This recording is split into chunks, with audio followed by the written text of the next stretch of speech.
আমার বন্ধুরা, লোকেদের ঈশ্বরের বাক্যে তাকাতে হবে, কারণ বিষয়গুলি আপনার চিন্তার অধিক, খুব শীঘ্রই খারাপ হতে চলেছে। ইহা জিরোমীয় 12:17 বলে, কিন্তু তাহারা যদি কথা না শুনে, তবে আমি সেই জাতিকে উৎপাদন করিয়া বিনষ্ট করিব, ইহা সদাপ্রভু কহেন।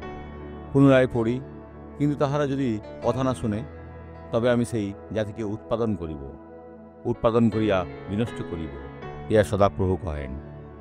ঈশ্বরকে শুনুন, ঈশ্বরের অন্বেষণ করুন, কারণ অন্যথায় আপনি ও আপনার পরিবার, আপনার ঘর, ভাইদের ও সদস্যগৃহ ভেঙে পড়বে।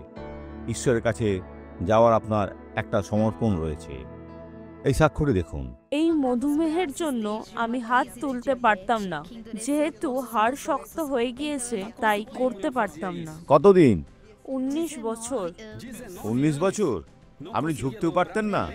না। তাহলে এখন করুন। আগে যেটা পারতেন না সেটা করুন। ঝুঁকুন। ঈশ্বর আপনাকে আশীর্বাদ করছেন, আপনি এটা করতে পারবেন। ঈশ্বর কার্য করেছেন। আগে আপনি কতটা ঝুঁকতে পারতেন? এই অবধি।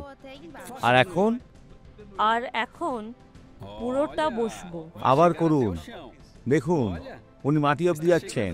দেখুন, উনি জুতো অবধি যাচ্ছেন। আসুন প্রার্থনা করি। পিতা প্রার্থনা করি, নিশ্চিত করি, সমস্ত মন্দকে ছেড়ে যেতে দাবি করি। কষ্টের আত্মা, যিশুর নামে এই ব্যক্তিকে ছেড়ে দাও। আর আপনি বলুন, আমেন।